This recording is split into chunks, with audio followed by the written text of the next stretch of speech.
Hola Mario Riorda, ¿cómo estás?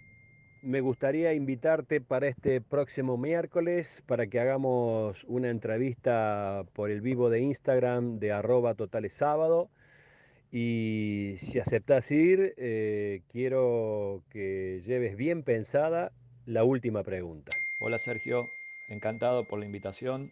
Obvio que podés contar conmigo, ahí estaré mañana. Y bueno, me pongo a pensar la pregunta y quizás me abuse de tu confianza y me haga dos preguntas. Fuerte abrazo. Gracias Mario, va a ser un gusto, ¿eh? Te esperamos y no te olvides, también tenés que traer un objeto que sea imprescindible para vos.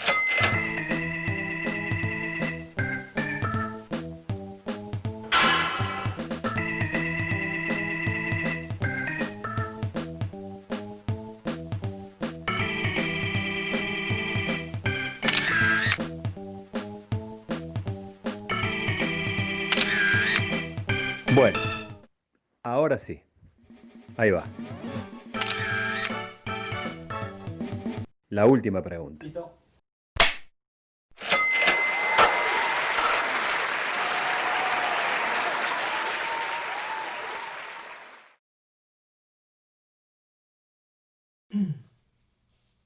Se le tiene que encender una luz. Ahora sí. A ver, Vicky, dale vos, fuerte el aplauso.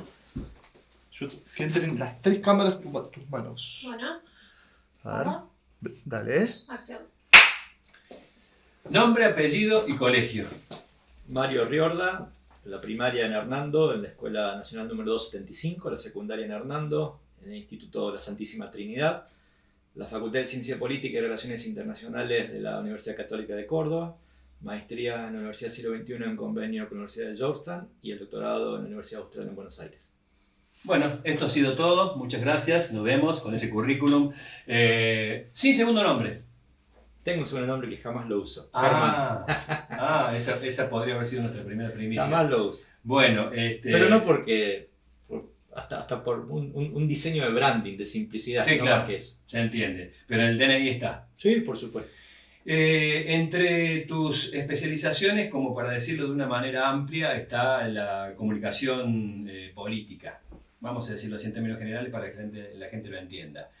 La comunicación política nace porque los políticos hablan sin decir nada. No, la comunicación política es inherente al acto público, al acto político en sí mismo. Todo acto político se hace público a través de la comunicación. Yo me puedo parar acá frente a vos y no hablar y estar mudo. Y tú dirías, no dices nada porque no sabes nada, porque sos un inútil, porque no estás formado. Igual estaría comunicando precisamente esos valores, ¿no? Mi ignorancia, mi pedantería, etcétera, etcétera. Es decir, hay algo político, hay comunicación política. Hay un chiste que dice, ¿sabes cuándo miente un político? Cuando abre la boca. Bueno, eso es discutible, ¿sí? Porque el silencio es una virtud que muchos lo analizan como virtud política, pero también hoy, donde nadie resiste un archivo, la capacidad de pujar con la agenda, es decir, a ver, te definiría antes qué es la comunicación política, es el intento de controlar la agenda pública, a mi favor, que la gente hable lo que yo quiero que hable en el direccionamiento que quiero que hable, ¿sí? Entonces, si no hablo, más allá de que el silencio sea virtud, difícilmente pueda encuadrar, pueda organizar, pueda controlar una agenda. El político cuando se convierte en funcionario y su actividad o no es realizada como lo prometió o no funciona, dice no supimos comunicarlo generalmente. No, eso es un chivo expiatorio. Creo que mi paper, mi escrito, mi capítulo más citado se llama Gobierno bien pero comunico mal. Es por lejos, ¿no? Si uno googlea aparece eso. Y eso es una frase en realidad que sintetiza ese facilismo, ¿no? Esa salida elegante de la política, donde se manda una muy interesante cantidad de cagadas, pero siempre la responsabilidad es de la comunicación, ¿sí? Y la verdad es que esto es un absurdo, ¿sí? Porque si la comunicación hace a lo político, un problema de comunicación, aunque fuese un problema de comunicación, siempre es un problema político.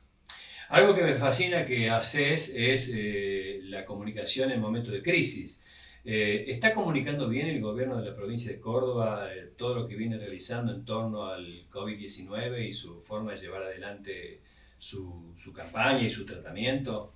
hace muy poquitos días, de hecho ni siquiera debe haber llegado a Córdoba, salió un libro de un gran amigo con quien tengo además 5 libros escritos, Luciano Lizalde, junto con Tito Ábalos, un profe de la maestría en que dirijo.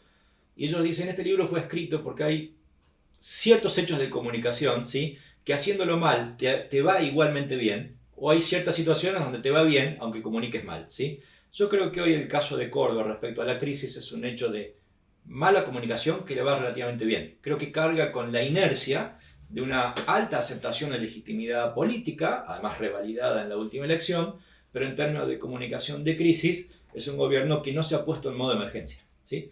Esto es muy simple, Sergio. Si vos entras a la web hoy del gobierno de la provincia, vas a ver arriba, ¿sí? Lo primero que ves, se llama header, ¿sí?, la parte de arribita de la web, lo primero que ves es un spot de turismo, ¿sí? No está el gobierno en modo emergencia. Y cuando uno entra, se pierde en una nube de conceptos. Entré a ver una cuestión que era documentos legales, 26 documentos legales sin título. ¿Qué significa? Que no hay un criterio pedagógico claro, ¿sí?, que el COE está casi siempre especulando a ver cómo se pega o no respecto a lo que dicta el gobierno nacional. Hay contradicciones internas. El gobierno sigue invirtiendo en publicidad como si no hubiera pandemia en el mundo, incluyendo en Córdoba. Entonces, la realidad es que le va bien, probablemente le siga yendo bien, pero en términos de crítica al hecho específico de la comunicación de crisis, las falencias son enormes. Riorda trabajó en más de 100 procesos electorales en Argentina y en otros países latinoamericanos, asesorando a gobiernos y partidos políticos acerca de la planificación estratégica de la comunicación política, legitimación de procesos de políticas públicas, construcción de visiones de gobierno, diseños de estrategias electorales, gestión de comunicación en situaciones de crisis públicas y en actividades de capacitación. Tenemos miedo los seres humanos hoy, y esto es lo que nos ha dado la pandemia, la globalización casi de todo, ¿no? De un habitante de Córdoba, un habitante de Estados Unidos, de Asia, de África. Tenemos miedo de quedarnos sin plata, de quedarnos sin trabajo, tenemos miedo de enfermarnos y tenemos miedo de morir. ¿Cómo se fija una agenda de comunicación gubernamental con semejante nivel de miedo? El miedo es inherente, es inherente a la condición humana, ¿sí? De hecho, el miedo uno podría verlo como acto negativo o paralizante, pero lo cierto es que, por ejemplo, si uno analiza situaciones de catástrofe, por caso incendios, hay mucho más parálisis que una acción que te haga evitar una vulnerabilidad o una amenaza, el fuego propiamente dicho, ¿sí? Entonces, el miedo no siempre es malo. De hecho, en la comunicación del riesgo no solo no es malo, sino que es el motor persuasivo central. Cuando digo central es no excluyente, pero sí central. Porque es muy sencillo, Sergio, cuando estamos en un ámbito de altos niveles de riesgo, ya no potenciales reales que se están dando, el riesgo, la comunicación del riesgo, que es lo que me especializo, tiene que trabajar para que vos y yo y todos modifiquemos un hábito, modifiquemos una conducta frente a una amenaza, una vulnerabilidad, un peligro latente. Sin esa alerta, que significa el miedo, es imposible que uno reaccione. Ahora, sí es interesante, y esto me parece que lejos de ser un paréntesis, lo tengo que resaltar con mayúscula y negrilla. Y es que no siempre el miedo máximo es el más efectivo.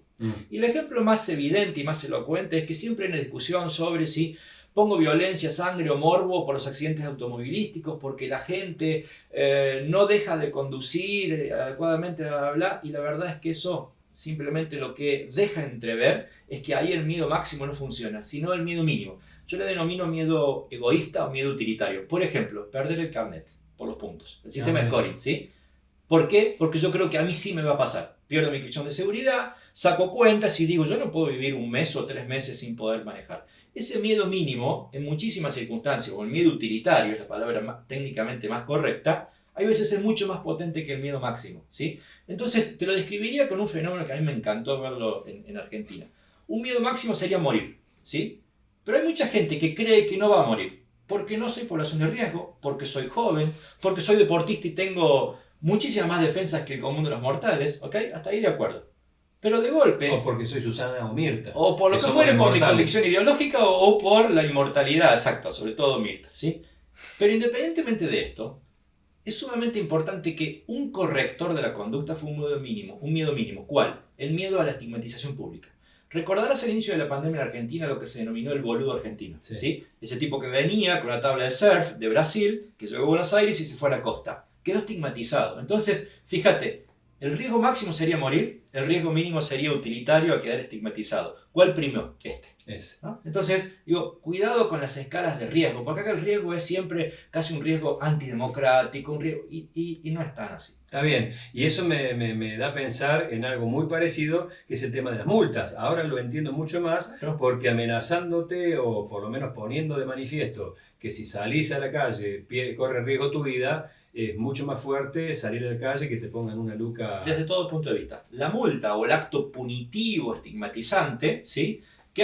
Son dos cosas las que te harían cambiar ahí. Uno, públicamente expuesto. Yo vivo en un barrio cerrado particularmente, y la verdad es que sería muy incómodo que 250 vecinos de mi barrio me estén odiando, ¿sí? Sí, ahí sería la estigmatización. Y por otro lado, la multa, porque me jode, me molestaría pagar. Fíjate qué interesante, cuando en la década de los 90 Argentina vio un fenómeno interesante. Cuando se empezaron a privatizar las empresas de servicio, empezaron a llegar las facturas con colores.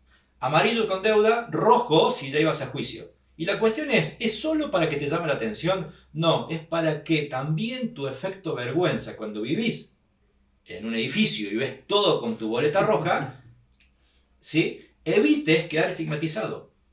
Recordá en su momento cuando Montoya en la ARBA, la Asociación de Recaudación de Buenos Aires, iba a los autos importados que cruzaban de Argentina a Uruguay, les ponía un sticker que decía deudor o salían los nombres de las personas, de los grandes ricos de Argentina, en el diario. El problema no era pagar la multa, el problema era quedar estigmatizado. Nuevamente, el riesgo mínimo, el riesgo utilitario.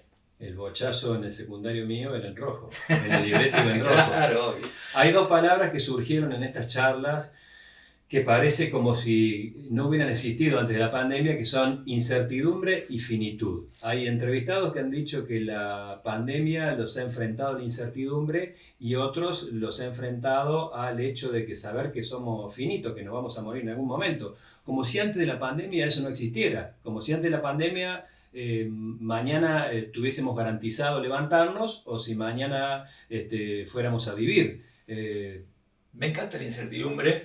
Yo hace muchos años que vengo estudiando la comunicación de crisis, ¿no? Y trabajás en un ámbito Exacto. de gran incertidumbre. La palabra más sencilla para identificar qué es crisis, ¿sí? En mi casa va a haber 1000 y pico entre libros y documentos sobre crisis, ¿sí? Solo de crisis. La palabra que define crisis es incertidumbre, ¿sí? Y la incertidumbre significa una especie de fin del mundo personal. Un capítulo de un nuevo libro que va a salir se llama El fin del mundo, que es el capítulo inaugural del libro. Son fines del mundo subjetivos, personales, que vive uno. Así no lo sea, uno de golpe se ahoga en un fin del mundo y eso significa gestionar una crisis, ¿sí? Es un efecto sorpresa que te invade y que de golpe perdés la noción de la acción, ¿no? No sabes para dónde ir, ¿sí? Y respecto a la finitud, la verdad es que a mí me encanta, en lo personal me gusta correr solo, me gusta correr en el vacío, recorro partes del mundo, correr en montañas o en desiertos, volcanes particularmente, y me encanta porque un amigo me hizo ver que en realidad lo que estaba buscando era poder comprender la finitud de uno, ¿sí? Poder comprender los límites, poder comprender que uno es un piojito, una cosa chiquitita en el mundo, pero reconociendo eso es cuando uno reconoce la finitud. Entonces, en esa inmensidad uno se traza metas más realistas, pierde un poquito la capacidad de impotencia, ¿sí? La pierde porque de alguna manera entendés la finitud de las cosas, incluyendo tu vida. Así que la verdad es que una concientización pública sobre esas dos palabras no le viene nada malo al mundo. Es muy bueno lo que estás haciendo, lo que se está viendo en Flow, tu documental recorriendo toda Latinoamérica, La Voz del Pueblo. En el nombre del pueblo. En el nombre del pueblo, perdón. Donde, ya lo cité hace poco en otra entrevista, hay una encuesta donde se le pregunta a habitantes de distintos países cuánto mienten los políticos. Y yo te lo pregunto a vos, ¿cuánto mienten los políticos? Bueno, te lo puedo cuantificar porque he hecho una investigación junto con la organización de chequeo en Argentina, con chequeado.com. Junto con Laura Sommer, la directora, escribimos una columna en La Nación hace 2 años. Chequeamos 1.117 noticias en 7 años en Argentina. 4 años del último gobierno de Cristina, 3 años del primer gobierno de Macri, del gobierno de Macri, ¿sí? Opositores y oficialistas, ¿sí? Noticias, ¿sí? Que tuviesen datos. Claro. Con lo cual, sin datos, este número es mucho más grave de lo que voy a decir. ¿Sí? Noticias que fueran chequeables y que se convirtieran en titulares. El resultado en Argentina es dramático. En otros lugares igual de dramático. 50% exacto del discurso político argentino es mentira. ¿Qué significa mentira, Sergio? Que no está sustentado en datos, que no sostiene ninguna evidencia empírica de esa afirmación. El otro 25%, fueron números redondos, ¿sí? El otro 25% es verdad, pero. Por ejemplo, ¿es verdad que aumentaste el presupuesto de educación? Sí, es verdad. Pero si le descuenta la inflación, no es verdad.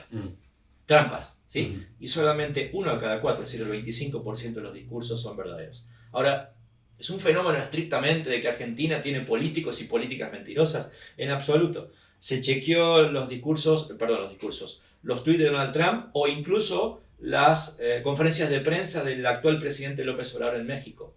Más de 2/3 partes, insostenible. Acá era la mitad. Allá más de 2/3 partes, mucho más que la mitad.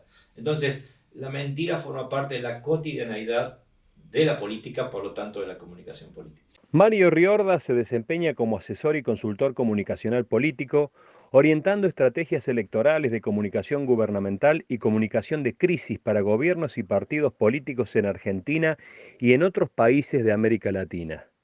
Si te llamaran y te pagaran lo mismo, Maduro y Bolsonaro, ¿para quién trabajarías? Para ninguno de los dos, obviamente. Directo. ¿Hay corrupciones buenas y corrupciones malas? No, de ninguna manera. La corrupción es mala siempre. No hay ningún tipo de explicación racional que pueda sustentar en el largo plazo.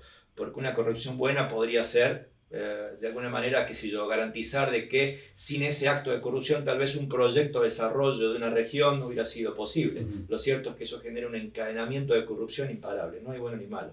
Es solamente ¿Y por qué malo. se persigue más la corrupción política que la corrupción empresaria? En realidad se persiguen las dos, solo que la política es votada, la empresarial no. Y cuando la empresarial afecta a la política, que es casi siempre, empiezan a perseguirse las dos. Es más, no solamente las dos, esas dos y más. El ejemplo más interesante es el Lava Jato en Brasil. En Brasil fueron presos políticos, jueces, empresarios y periodistas. A eso quería llegar, al respecto de las corrupciones buenas y malas, porque hay corrupciones que se visibilizan en algunos medios de comunicación y corrupciones que no se visibilizan en algunos medios de comunicación. Los medios ahí cumplen un rol fundamental. En la década del 40 apareció una expresión bien interesante del mundo académico en Estados Unidos que se le llamó los estudios de comunicación de masas, y ahí adentro de esa gran teoría, ¿sí? Lo más importante es que los medios son actores políticos. Cada tanto los medios tienen la manía de autodefinirse independiente, neutral. Siempre un medio juega, ¿sí? Siempre un medio es socio. Algunas veces es explícito, otras veces implícito, de causas políticas. Y lo político, por lo que decimos, tiene su costado bueno y tiene su costado malo. Al existir corrupción, necesariamente parte del periodismo, no juzgo todo, parte del periodismo también es corrupto. Hubo hace tiempo un estudio que una fundación alemana había realizado en América Latina, y Argentina, el periodismo no cobraba por decir cosas, cobraba por no decir. ¿Qué significa? Periodismo extorsivo. ¿Sí? Es una práctica igual de corrupta que todo lo que pudiera criticar. ¿Cómo están todas? ¿Cómo están todos? Estamos con Mario Riorda aquí, una charla muy interesante. Pueden, por supuesto, preguntar. Me pregunto qué habrá traído, qué objeto habrá traído y cuál será la última pregunta que será Mario a sí mismo. Un tema que me interesaba saber es, que te lo escuché decir a vos en alguna entrevista o en alguna disertación, es que los políticos, sobre todo los políticos actuales, han desarrollado una habilidad no para hablar de sí mismos, casi nunca hablan de sí mismos, sino que han desarrollado una habilidad para hablar del otro. Digamos, hablando mal del otro, se definen a sí mismos, pero nunca oí hablar de Macri de sí mismo, de Cristina de sí misma. ¿Esto es una práctica habitual? A ver, es una tendencia a la cual se está llegando. Eso que vos decís es el resultado de uno de los dos estudios más grandes de la historia de análisis del discurso hecho en el mundo, los dos presentados en el año 2019, en donde uno de ellos, el estudio europeo, con millones de discursos analizados, llegó a una conclusión. Y es que no es tan sencillo encontrar en la comunicación política una afirmación o definición de mi propia identidad, pero sí lo que siempre aparece es la contraidentidad. Es decir, yo no digo que soy, pero sí digo claramente que no soy. Yo me defino en base a mi diferenciación con vos. Entonces, es un hecho dramático, porque además hay una simplificación del discurso, ¿sí? Y esta simplificación tiene que ver con abandonar ideas y argumentos y cambiarlos por personas y por hechos. Entonces, discutimos siempre sobre la persona, no sobre las ideas atrás de la persona. Discutimos de un hecho chiquito, no sobre el sistema, ¿sí? Por lo tanto, se achica el debate y por lo tanto aumenta la bronca en el debate. Hay una expresión antropológica fabulosa, también filosófica, se llama la otredad. ¿Qué es la otredad? Es mi capacidad de escucharte y aunque nunca pensemos parecido, que yo vaya alterando mi percepción, que yo vaya cambiando mi debate porque te escucho, porque te respeto. La otredad es que sea significativo vos para mí independientemente de lo cerca que pudiésemos estar. ¿Qué hace este debate contraidentitario? Básicamente anula la otredad, ¿sí? Hay una expresión muy interesante de un académico chileno que vive en Gran Bretaña, César Hidalgo, que dice: son batallas de la vergüenza. Mi intento frente a vos como otro no es ganarte políticamente, y mucho más en las campañas hoy. Es humillarte, es avergonzarte, es denigrarte, ¿no? Es la característica del intercambio y el debate que vemos básicamente en cualquier país en estos días. Con la decadencia, entre comillas, de los medios tradicionales, con la multiplicidad de Internet, con las redes sociales, la posverdad de la que tanto se habla, ¿el periodismo tal como lo hemos concebido a mediados del siglo pasado ha muerto? No muerto, pero quedó expuesto, ¿sí? ¿Qué significa? Antes era como, yo no sé si es el cero positivo o negativo, el dador universal, ¿sí? El positivo. El positivo. Antes era el dador universal, ¿de qué? De reputación. Los manuales de relaciones públicas te decían: nunca te pelees con la prensa, porque ellos dan reputación. Hoy es muy raro que la política, o en la sociedad, o cualquier otro no se pare frente a un periodista, ¿sí? ¿Por qué? Porque el periodista es sujeto y objeto de la reputación. Y por lo tanto, la visibilidad del periodismo está dada básicamente por mi criterio ideológico y la cercanía ideológica que ese periodista tenga conmigo. Entonces ya no hay periodistas buenos. Hay periodistas buenos para la derecha y hay periodistas buenos para la izquierda. Pero el periodismo, o el periodista, o la periodista, así unánime, intocable, ¿no? Que está adentro de un cristal, no existe más, eso es una ficción. Hace poco también te oí decir, hay un término que a mí me resulta odioso, incluso la invención del término grieta me resulta absolutamente odioso, y hace poco te oí decir que punto que tocaras con los ojos cerrados en el planeta, encontrás una grieta, pero no solamente hoy, a lo largo de la historia. Sí, claro. ¿La grieta es un invento también de la comunicación política? La primera definición de lo que es una campaña electoral es un proceso adversarial. ¿Qué representa la adversarialidad? Que nosotros dos somos adversarios, ¿sí? Ahora, la grieta como tal tiene un nombre técnico, ¿sí? Voy a decir así literal, después lo explico y lo bajo a tierra, lo bajo el criollo. Un proceso de hiperideologización, ¿sí? Este concepto apareció en la guerra de Vietnam. Estudios académicos norteamericanos, donde la sociedad estaba absolutamente polarizada o agrietada. ¿Qué representa técnicamente la grieta? Representa que esto que es natural en la persona, que es tener un posicionamiento ideológico, el posicionamiento ideológico ni siquiera es del todo racional, es casi como un dogma de fe, ¿no? Un autor le llama verdad precientífica, está antes de la ciencia. Por lo tanto, si vos sos de derecha, yo de izquierda o a la inversa, no tengo por qué juzgar si es bueno o es malo, porque es como la religión, es un acto de convicción y de fe. Entonces todos tenemos, de uno u otro modo, alguna fe, ¿sí? Más religiosa, más personal y subjetiva, pero todos tenemos un modo de pensamiento interno y por lo tanto un modo de pensamiento interno frente a lo político. Hasta ahí estamos de acuerdo. Ahora, llega un momento en que esa discusión ideológica permea los procesos de socialización primarios más básicos. Permea en mi familia, permea en la escuela, permea en el trabajo, permea en el grupo de amigos y empiezan las fricciones, ¿sí? Es como si todos los días, a cada rato, en todos los grupos de amigos estuviésemos discutiendo por religión, estuviésemos discutiendo por fútbol, bueno, muchos grupos lo hacen, pero con mucha intensidad. Llega un momento que genera efecto hastío. Cuando esto se da, este cansancio, ¿sí? Es cuando efectivamente aparece la grieta, que son fenómenos de hiperideologización, o si querés, en todo caso, de hiperpolarización. Mario Riorda nació, aunque vivió muy poquito tiempo, en el mismo lugar donde tuve la oportunidad de hacer mi instrucción militar cuando hice la colimba. Esa cuestión nos une. Y la otra es que parte de su secundario, el comienzo de su carrera, lo hizo escuchando Los Burdos, cosa que me encanta. Tu formación se le debes un poco a Los Burdos. Sí, de hecho, hasta el día de hoy a mí, por ejemplo, hay un personaje que se llama Kevin Chuck, el DJ anglo-paraguayo, sí, que se me quedó así como editorial de grandes personajes, como para escribir una historieta, ¿no? Pero era un amante porque básicamente digo que no hay nada más difícil e inteligente que hacer humor absurdo. Soy un amante del humor absurdo y los burros tenían mucho de absurdo. La revolución que va a cambiar el mundo es la de género, el feminismo, la lucha por la aceptación de nuevas identidades. Ya empezó. Pero también nuevamente le cabe una mirada ideológica bastante parecida a la que antes les decía. No es tan igual la experiencia del género, incluso aquí aparece una complejidad.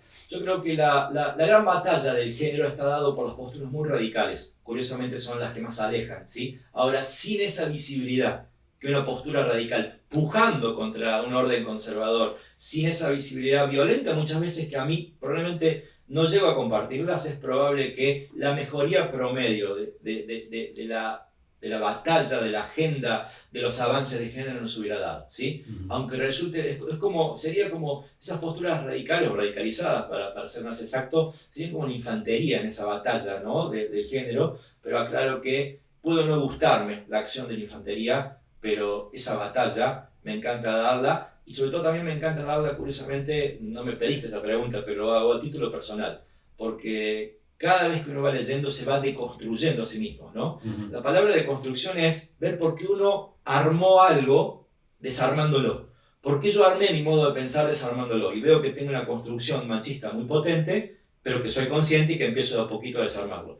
No voy en un camino al 100% positivo como quisiera, porque todavía mantenemos, si se quiere, un orden patriarcal en muchísimas conductas, pero estoy en un proceso muy intenso de construcción y me pone contento, sobre todo por respeto especialmente a las mujeres que viven conmigo. La última, antes de darte el turno, te oí decir algo muy interesante hace poco sobre el orgullo nacional, que cuando a las personas le preguntás si está orgulloso, si estaba en un país específico, no recuerdo, si está orgulloso de pertenecer a tal país, la respuesta que has obtenido últimamente es no. Digamos, como que el orgullo surge en cuestiones más triviales como el fútbol, como en cuestiones más, pero no con la sensación de pertenencia. ¿Esto es muy común? A ver, yo creo que el orgullo es grande, es una especie de coraza que en parte nos da cierto criterio de unificación nacionalista, pero lo cierto es que cuando sacamos esa coraza de corte publicitario, de pertenencia identitaria, empezamos a hurgar un poquito que hay abajo de ese orgullo, la verdad es que ese orgullo no es tan orgulloso, valga la redundancia.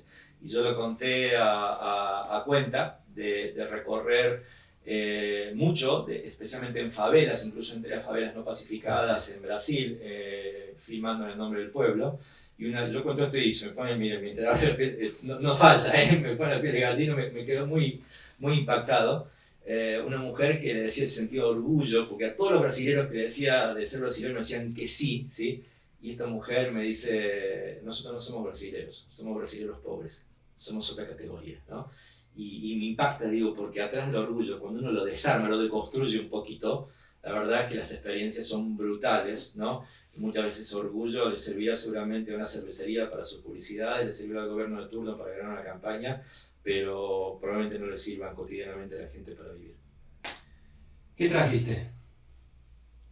Traje algo que obviamente con lo que vivo, pero que siempre cuando me preguntan cuál es el libro que yo recomendaría en mi vida, es este, sin lugar a dudas, ¿sí? La construcción del espectáculo político de Murray Edelman. Quiero explicar por qué este libro. Porque son libros que se leen al derecho y al revés. Este libro denuncia y enseña. Es exactamente el Maquiavelo moderno. Maquiavelo enseñaba, pero a la vez denunciaba. Este es al revés. Denuncia, porque es muy crítico de la comunicación política, pero también enseña, y son libros muy peligrosos, ¿sí? Que hay que leerlos con criterios éticos. Hay que leerlos sentados, no hay que leerlos paraditos, ni te los pueden contar. Y hay que, como el proceso de la vaca cuando se alimenta, ¿no? Que hay que rumiar, hay que dejarlo ingresar y luego sacarlo nuevo y revisarlo a cada rato. Por lo tanto, este libro es una obra magistral, realmente magistral. No creo que haya una literatura más importante, imponente que este libro, y me encanta citarlo. Está agotadísimo, ¿sí? De hecho, de tanto que lo he citado muchas veces, me contaron librerías que en muchos lugares, lo he hecho en lugares públicos, que se agotó y no hay más. Es más, probablemente dirijo algunas colecciones editoriales, probablemente en algún momento lo reflote, o lo reedite porque vale la pena. Llegó el momento, gente. Gracias a todas y a todos por estar acompañándonos. Ahora sí, la última pregunta te la hacemos mismo. Te había dicho dos, ¿sí? Me prometiste dos. Están concatenadas. Lo primero es un juicio contrafáctico, que no te conté. ¿Por qué fui a estudiar ciencia política? Porque quería ser intendente de Hernando. De hecho, tenía todo para hacerlo, había trabajado, y en un momento decidí no hacerlo, ¿sí? Entonces la gran pregunta que me queda es, ¿qué carajo hubiera hecho si hubiera sido intendente o hubiera dedicado a la política, ¿no? Y por un lado me deja la tranquilidad de que los dos últimos intendentes de Hernando son íntimos amigos con los cuales colaboro ad honorem, por amor al pueblo y por amor a ellos también. Me deja la tranquilidad así de que uno es absolutamente prescindible. Y por lo tanto tiene que ver la respuesta con el ego, ¿no? Yo hablo siempre de controlar el ego.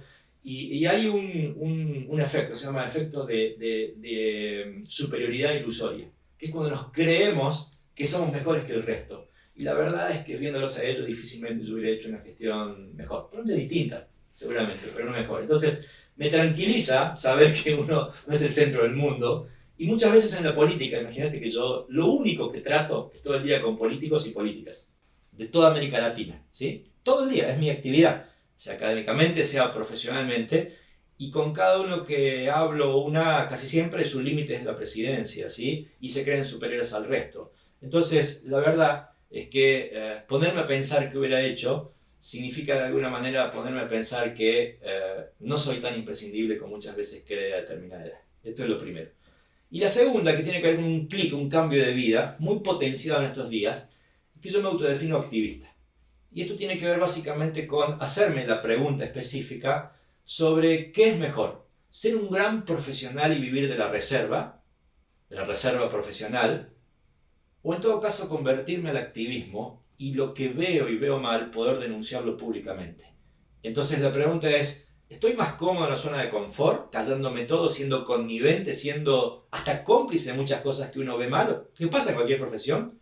¿O estoy más tranquilo, dejando mi conciencia liberada y por lo tanto diciendo lo que quiero decir? Y estoy en ese tránsito, ¿no? La respuesta es quizás ir corriéndome a donde estoy corriéndome, que es mucho más hacia el costado del activismo. Ahora es curioso, mientras más fuerte uno levanta la voz aquí, más te respetan de aquí.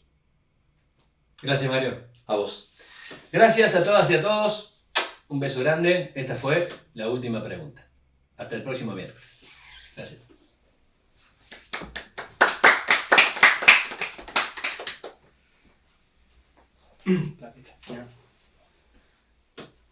Quietos. No fui largo, ¿eh?